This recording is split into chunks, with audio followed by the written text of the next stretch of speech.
things like medical heroin, basically, which doctors ironically are far more comfortable prescribing. It actually is better than net zero. It actually takes away more carbon than actually it gives out. So it's net zero plus. We think you could save billions each year to the healthcare system. 4 billion specifically was the number that our study found. So let's actually do this in a scientific, methodical way, and then let's have the discussion about where we should go as a society. Hello and welcome to this IEA podcast. My name is Reem, Ibrahim. I'm the Communications Manager and Linda Whetstone Scholar here at the Institute of Economic Affairs. Today I am delighted to be joined by Mike Morgan-Giles. Mike is the CEO of the Cannabis Industry Council and is a Liberal Democrat District Councillor. Mike, thank you so much for joining me today. Thanks for having me. So we're going to talk a little bit about the cannabis industry as a whole in the UK, the regulatory issues and what are the potential opportunities in the future. But first, could you tell me, what is cannabis when we're talking about it in the UK context? Sure. So, cannabis has been around for thousands of years. More recently, though, back in 2018, the law was changed to allow medical cannabis to be legalised.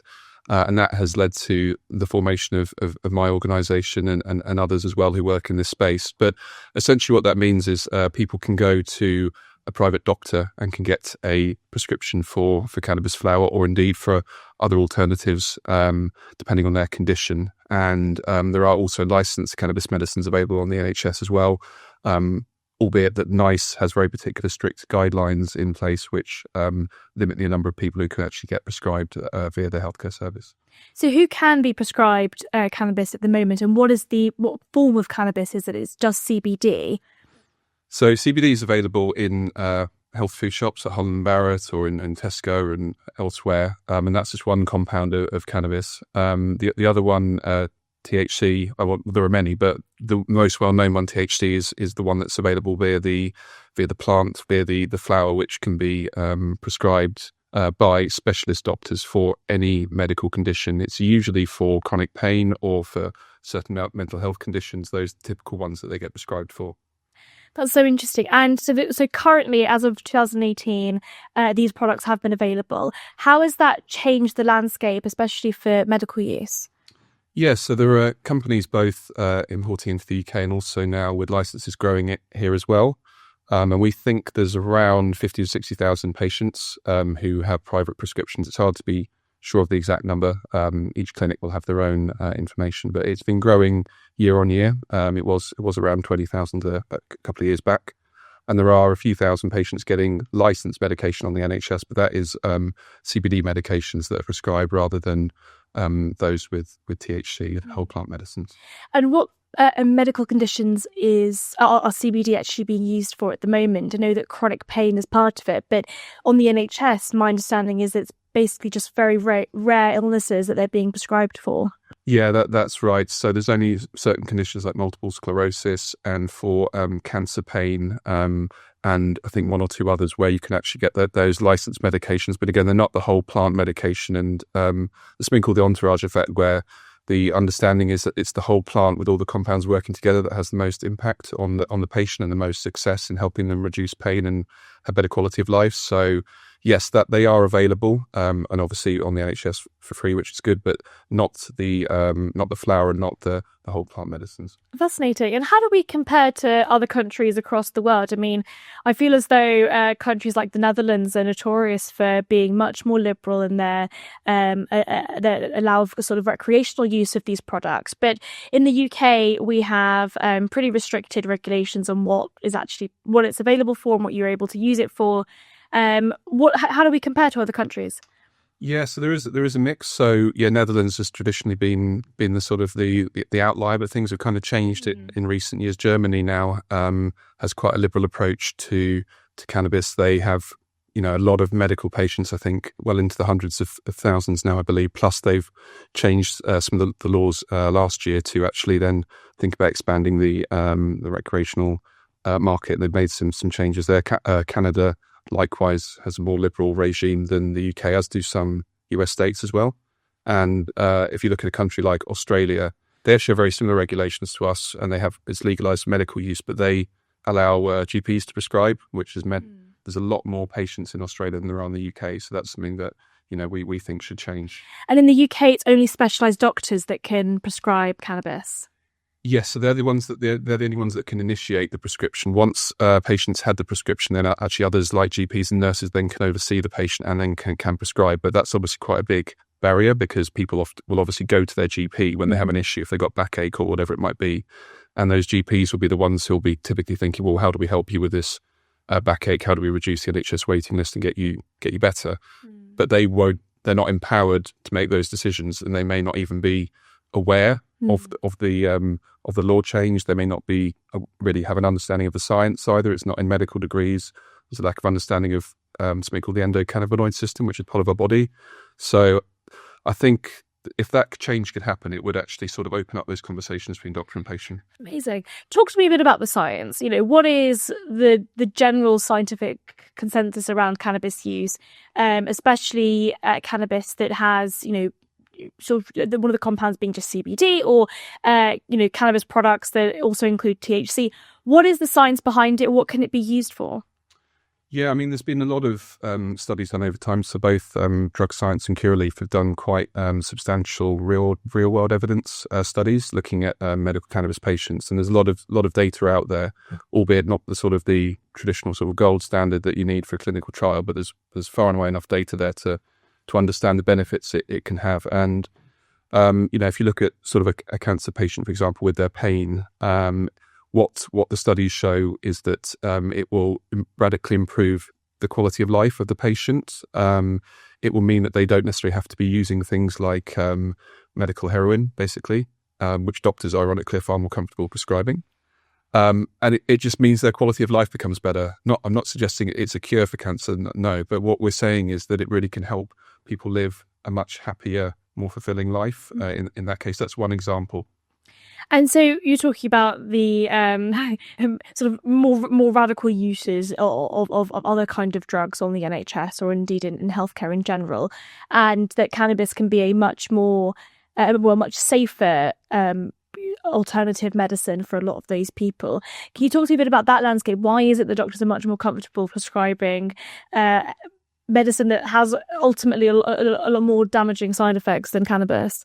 Yeah, well, I think the medical profession generally are quite small c conservative, quite traditional. And I mean, I guess things like morphine have been prescribed for a while, and they're sort of fairly clear with how it works and what it does, and all of the side effects, which are many, I would say. But with cannabis, I think there's been a stigma in society, not just in the medical profession, for quite a long time.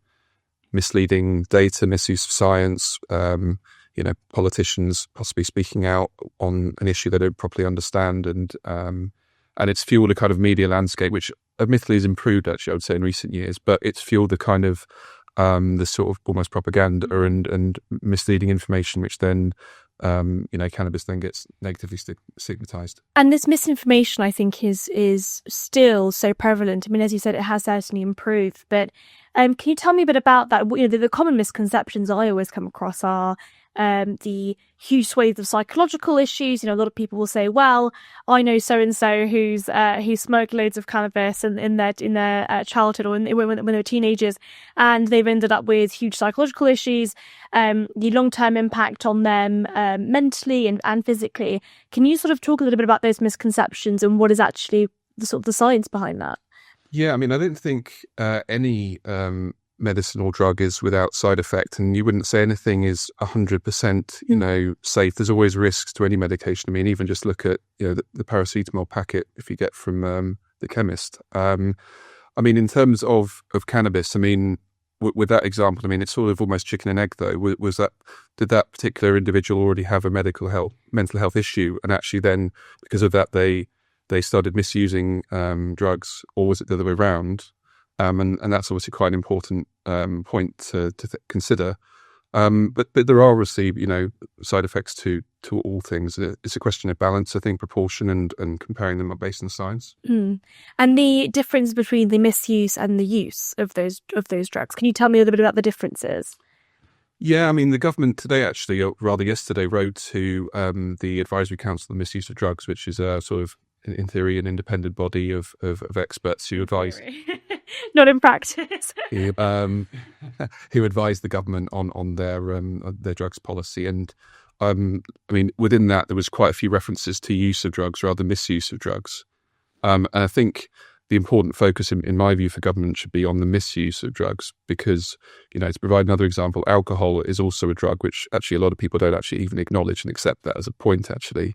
And obviously that's, there's a difference between someone having a glass of wine at home and somebody drinking 15 pints and, possibly causing some antisocial behaviour or other issues on the street. And, it has to be looked at in what makes sense from a operational policing point of view, from a healthcare perspective, from a antisocial behaviour perspective, and actually tackle with the actual issues. That's so interesting, I think, specifically with the way that the regulatory landscape has shifted. I mean, of course, we discussed this earlier, but the fact that there was that change in 2018, what do you want to see from the regulatory landscape? What do you want to see changed? What other ideas are there out there? I mean, we focus predominantly on the medical use. Do you think that there is scope for the recreational use of these products to shift as well? I mean, obviously we saw Sadiq Khan, the Mayor of London, openly support the decriminalisation of cannabis. I was when I first came across that, I was a little bit sceptical. I think fundamentally, if you decriminalise a product without allowing for the legal sale, you are, I think, fueling the black market in a way that isn't necessarily the case already. I mean, we know that these products are readily available on the black market anyway and are being used recreationally across the UK widely. Can you tell me a bit about what you want to see the regulation? What would you like to see change from a regulatory perspective? Sure, yeah. So, I mean, from my perspective, I mean, I think what's really important is to look at the science first of all. I mean, in terms of, yes, you're right.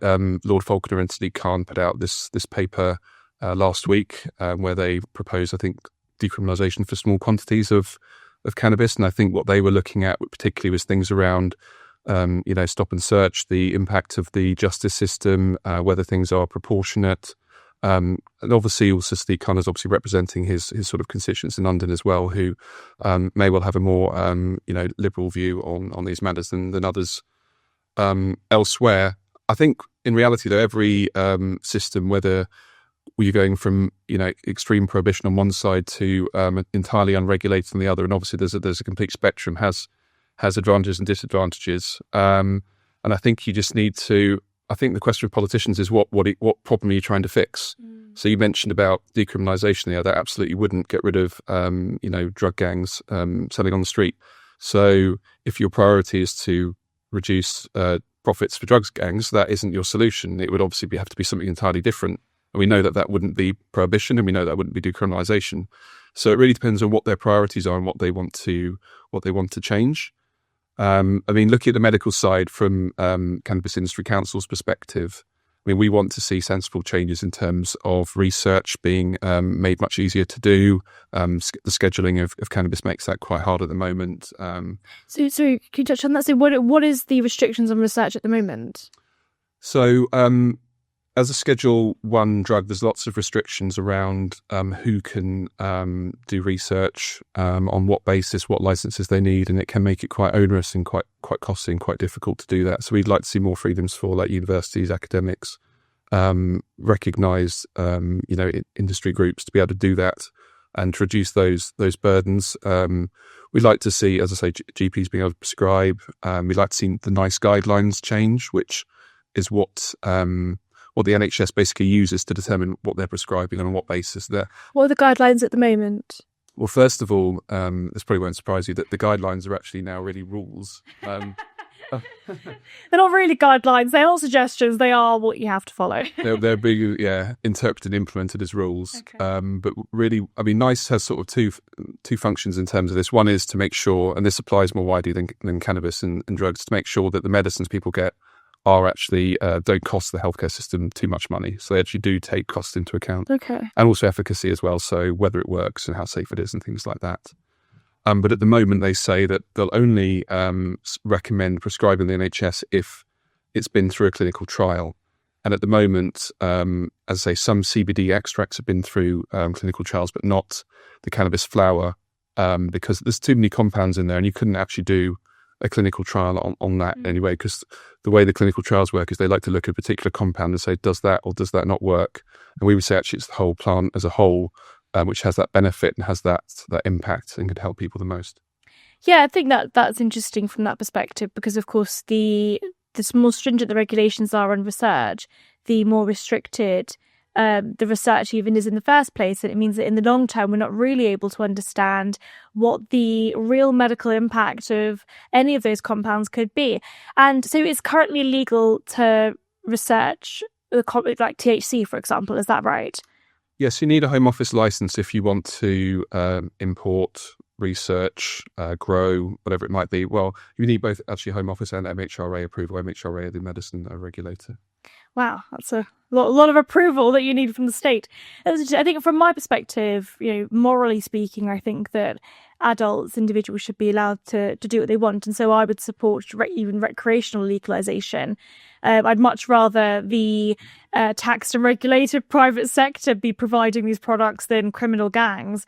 And I think that it from a safety perspective, the war on drugs has absolutely proven to be rather damaging. And I think that even just from a sort of crime perspective, I really don't see why it's the state's business for some individual to be recreationally using those products.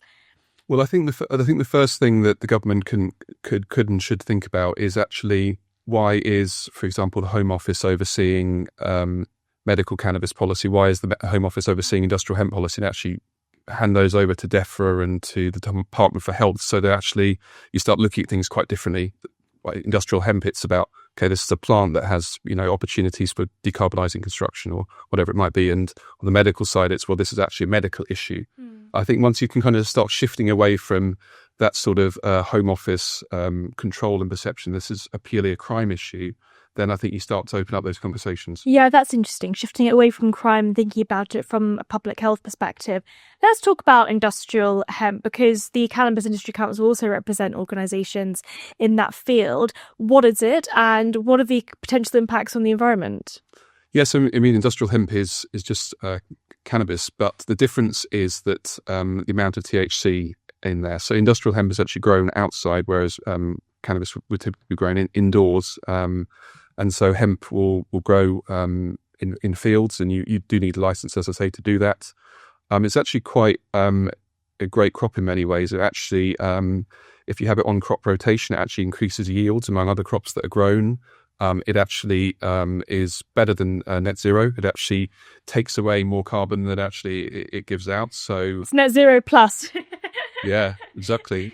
So, I mean, I think that's something that all even net zero skeptics should be able to embrace. But if we can use that plant, which actually you can make things like alternatives to concrete out of, and you can actually build houses with it, you can actually decarbonize the entire built environment. I mean, that's obviously a lofty ambition of where we are, but the principle is there to do that. And how does that work specifically? Sorry, could you explain that?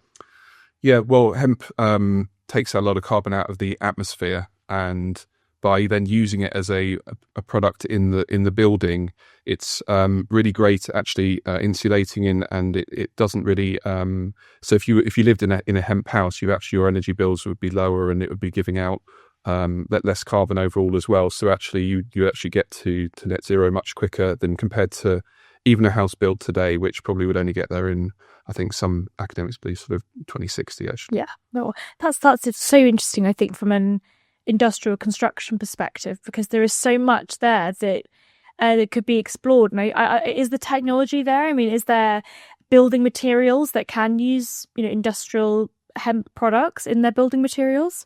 Yes, there's the alternative to concrete called hempcrete, which is one that hempcrete. Wow, I've never heard of it. Brilliant. Yeah, you see it in some houses. I mean, it exists in the UK. I mean, I think even Prince Charles has actually used this in some eco homes before, and you see it in other projects in France and elsewhere. And what is hempcrete? So it gets into quite technical agriculture here, but it's a product that gets created through you harvest and use the crop, and then you're able to produce this really strong product which you have to mix with I believe lime, and then you actually then get the hempcrete, and And then it can also be used for things like flooring, insulation, roofing, walls, interiors. So it has a lot of uses within the home. And even when it's in that hempcrete form, it is absorbing a lot of that carbon dioxide and having that net zero plus effect. Yeah. That's brilliant. That's so fascinating. So there is also the environmental perspective and environmental use of these products. Let's talk about, so we've talked about medical, we've spoken a little bit about the use of industrial hemp. Let's talk about recreational use. What is the scope from a regulatory perspective in the UK, and how does that compare to other countries? I mean, Canada have basically fully legalized cannabis use, is that right? Or is it still a little bit more restricted? Yeah, they have. They made quite a significant law change a few years ago, and there are a lot of companies there growing and for both their market and also exporting into others as well.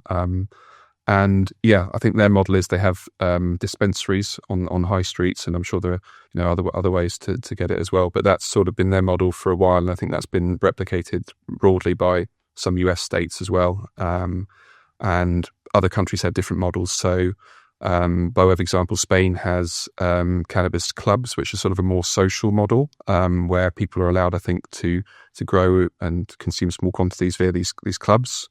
Obviously, that doesn't allow for the private market and industry to really get involved. Malta, for example, has what they call depenalisation, which is similar to what Sadiq Khan was proposing last week. The difference is you would get kind of a ticket, maybe akin to a parking ticket, if you were caught with it. So it becomes administrative rather than criminal. So that's been something they've done. As I say, Germany have also moved forward with some reforms. Some of them are quite similar to the Spanish reforms. Some go a bit further than that as well.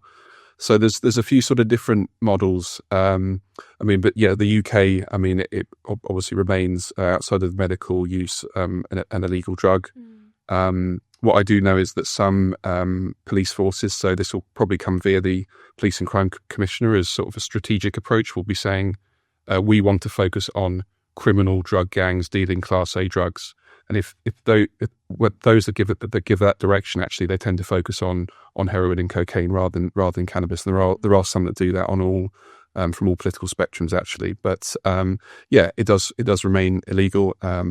Stock and search is quite prevalent, particularly in disadvantaged communities, and people do face the risk of arrest for possessing, and obviously for distributing as well. And on that point, I remember reading a lot on this very recently, the impact on ethnic minorities, and I think that from somebody like Sadiq Khan and from like the sort of more left-wing perspective, if you can call it that, the focus on disadvantaged communities is certainly something, at least politically, they want to be seen to be focusing on. And yet these kind of low-level drug crimes just vastly disproportionately impact those particular groups. Yeah, well, I think for the Labour Party in particular, it's an angle that I can totally understand being picked up. And the evidence suggests, and I'm not suggesting there's a two-tier justice system, but what I'm saying is that it does appear that for whatever reason, there are more stop and searches of minority communities. And often when you get to court, it isn't necessarily the same sanction that gets handed out by the judge. And I'm not suggesting there's any systematic issue there, but clearly, if things could be done differently to try and make sure there is a better balance and things are actually being applied proportionally and fairly, I think that would be good. And on those misconceptions around cannabis use and cannabis legalization or decriminalization in some instances, a lot of people say, well, I just don't like the smell and I don't want people to be using it out on the streets. Has that happened in those countries? Everybody's smoking pot out in the open, or is the reality a little bit more different? Well, I think in the Netherlands, actually, the mayor a couple of years ago did make some changes to both their approach to both, I believe, cannabis but also alcohol, actually, because I think there was quite widespread use of both of them on the street, and their feeling was that wasn't necessarily conducive to locals being satisfied. But they've obviously still maintained their model where people can go into a dispensary and access cannabis and actually other drugs that we legalise here. We have illegal here, I should say, as well. But no, the world hasn't fallen in the Netherlands or indeed Canada or otherwise. So or Germany. So again, that goes back to to politicians, and I understand, they want to make sure that the public feel safe, and certainly people do get in contact with us around concerns around the smell wafting in through windows and that kind of thing, and obviously that's possibly not very pleasant, and we understand that, but it's about getting the proportionality right, and it's about making sure the focus is in the right places. And on the real impact of this on real people, we touched on the medical use quite extensively, but I think that the real important message when it comes to discussions around cannabis regulation is the real impact on people's lives. And you spoke about cancer patients, you spoke of people with chronic pain. What is that, and what kind of an impact could these regulatory changes actually have on those people that are actually genuinely suffering on a daily basis? Yes, so at the Cannabis Industry Council, we actually, along with Drug Science and three of our members, Ethifarm, Brewer Bioscience and Glass Farms, actually commissioned the University of York to do a health economic study looking at what would happen if medical cannabis was prescribed on the NHS for chronic pain. And that's thought to be about half the patient cohort, so that's significant in terms of cannabis prescriptions. And they created a model which involved quite a lot of work in the background. And the thinking behind it is, what would happen if cannabis was prescribed for this reason? What changes would that have elsewhere in the medical system, whether it's for fewer hospital visits, whether it's for reductions in waiting lists, whether it's for less prescribed other types of drugs, or less other treatments being used. And our finding was it would save about £1,000 a patient per year. And given NHS waiting lists are significant, and probably a third to half of those people probably have some form of chronic pain.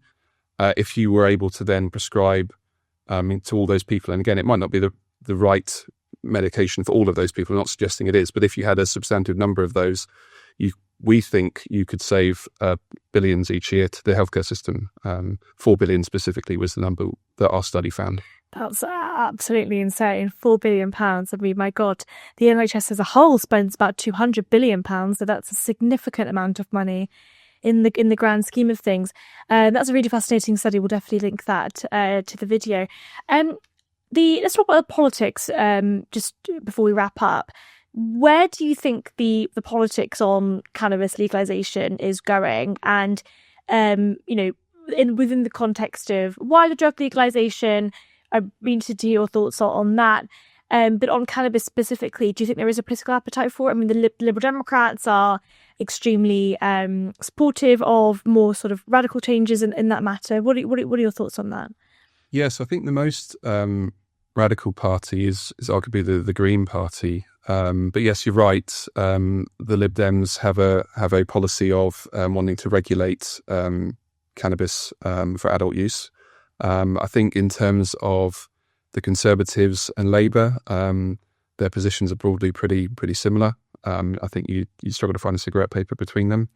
And obviously the civil service will play a role in that as well, and what advice they're giving to ministers. I think both those two parties obviously are erring on the side of caution, and but again it goes back to the difference between use and misuse and all the things we've talked about. I mean, I think in the short term, I wouldn't expect to see any substantive change. And again, we would have seen, I think, that the government came out pretty quickly to say they wouldn't be supporting Sadiq Khan's proposals last week. They have put out some proposals yesterday to the ACMD, which I mentioned, which are asking for a lot of evidence in various ways, including looking at the medical cannabis market and considering how well that's worked in the past 7 years or so. And then you obviously look at the other party in our system, Reform. I think looking at their manifesto last year, they were the most hardline on drugs. Obviously, Farage does very much like a pint, which I would argue is also a drug. But so that's been their approach. Obviously, I assume trying to appeal to socially conservative voters in the Midlands and North who are going back to the point around cannabis wafting in through windows and such. I think that's probably who they're trying to appeal to. That was interesting. I think the political angle there, because there is definitely the more sort of libertarian wing within the Conservative Party that I think would be quite supportive of it. There is, I can't remember their names, but there are a couple of smaller organisations, sort of grassroots organisations within the party that do that. And again, when it comes to looking at all of those political parties, it does feel as though the Greens and the Lib Dems are definitely taking the more liberal, classically liberal approach, I suppose. What is the Green Party position? I don't know. So, I mean, I think they go a bit further looking at other drugs as well. I think in terms of cannabis, it's broadly similar to the Lib Dem position. And what are your thoughts on drug legalization as a whole? I mean, where would you specifically draw the line? Do you think that the sort of what we classify now as Class A drugs should be legalized for recreational use? What are your thoughts on that? I think the first thing that needs to be looked at is actually looking at all the most used drugs, whether legal or illegal, and actually having proper criteria to understand the harm and the impact that they have, and in some cases possibly the benefits that will have. Obviously, we spoke about medical cannabis, and there's others like psilocybin as well, and looking at even MDMA for depression and other such psychedelics. So I think what you need to do is you need to put that piece of research together. And actually there was something like this done quite a while ago, actually going back about 20 years. And I think they found that the most harmful drug was heroin. I think alcohol was fifth. And I think cannabis was, further down the list for sure. And I think ecstasy was towards the bottom of the list in terms of harm. So I think the first step is actually it's been 20 years or so since then. So I think doing a proper study of that kind, whether it's by, the ACMD or whether it's by an independent organisation or even a think tank, such as yourselves, might be a good start. And then we can really start to have a serious discussion based on the health issues, based on the science, rather than based on political posturing and misinformation. Yeah, I think the misinformation certainly needs to be tackled, and that's the case with so many angles on public health. I mean, vaping is something I talk about a lot, and of course, we've seen the disposable vapes ban come in very recently, and it's so fascinating, the huge amounts of misinformation, even around the scale of youth vaping. Youth vaping seems to be one of the largest reasons that people are supportive of it, although the ban itself came from DEFRA for environmental reasons and not from a public health perspective. But there are double the number of 11 to 15-year-olds that drink alcohol regularly than vape regularly. But, no one is saying, oh, we should ban alcohol for everyone, because some people that are already banned from buying that product managed to get their hands on it. So I think definitely when it comes to misinformation on all of these products, there seems to be so much of it out there, and it's really important that policy is being looked at from an evidence-based perspective. On psilocybin, I think it's absolutely fascinating, purely because there is so clearly evidence to suggest that it will be able to solve so many mental health problems that, again, from a financial perspective, cost the National Health Service, cost the taxpayer huge amounts of money to solve and to medicalize. And yet at the same time, there is clearly a product out there that could help those people. Could you tell me a bit about psilocybin? Well, first of all, what is it, and what that actually could look like? Yeah, so psilocybin is the active ingredient in mushrooms, which produces the psychedelic effect that people who might have used it recreationally will be aware of. But there's actually clinical trials going on in the UK at the moment for psilocybin to see how that can help with things like depression. And actually what the early findings are, and this isn't really my area of expertise, but the early findings are for people who have really severe depression, who, nothing else has worked, essentially, that's been able to really genuinely help them quite significantly. And it's helped some of those people actually then, leave that depressive state. Because it's obviously this is done under proper medical doctor supervision. And it just allows people to I suppose, escape from that world they've been trapped in, and then start to have those discussions and understand why it is they're in the situation they're in, and then actually to move their life forward. And other treatments have not enabled them to do that. Yeah, I've seen some research on psilocybin use for people with schizophrenia as well, and the fact that it's been able to basically kind of create a switch in their brain. It means that alongside the use of like cognitive behavioral therapy and other like talking therapies have really been able to have a positive impact on those people's lives. And these are people that otherwise wouldn't be able to do the things that they would now be capable of doing as a result of these medicines. So I think that's interesting as well. Yeah, absolutely. And I think there's also studies being looked at to do with how psychedelics can help treat things like alcohol addiction and gambling addiction and things like that as well. So, they can actually ironically help people from addiction to legal drugs. Hence legal drugs. Yeah, well, there you go. There is absolutely so much to look at. I think there's so much scope for real positive change. So what would you like to see, just to wrap up, what would you like to see, I suppose specifically on cannabis, but on drug legalization more widely? What would your sort of magic wish list be? So at the Cannabis Industry Council, what we want to see is better regulation and policy to allow research to happen, to allow GPs to be able to prescribe, to allow doctors to do electronic prescribings. At the moment, they have to turn up in the post and post the script to the patient, which is crazy for various reasons, really. So outdated. Yeah, absolutely. We want the NICE guidelines to be looked at so that, botanical medicines, real world evidence should be an option there as well. We'd like, obviously, things like the scheduling and the licensing and to be moved from the Home Office to the Department for Health. And likewise with hemp, we'd like the regulation to move over to DEFRA. We'd like government and politicians to be actively supporting that to help us decarbonise construction. And on the consumer CBD side, we'd also just like to see a more coherent framework, because at the moment, a lot of companies have been left in limbo for a long time, which has really stifled the industry. It's for the Food Standards Agency to make those changes to make that sector function as it should do. So I think all of that would be a good start. And then I would say on the wider point, I'd go back to let's get all the evidence. Let's actually do this in a scientific, methodical way, and then let's have the discussion about where we should go as a society. Mike, it's been absolutely fascinating to talk to you today. Thank you so much for joining me today. And thank you to all of you for watching and listening. If you're interested in learning more about the IEA's work, please do check out insider.iea.org.uk.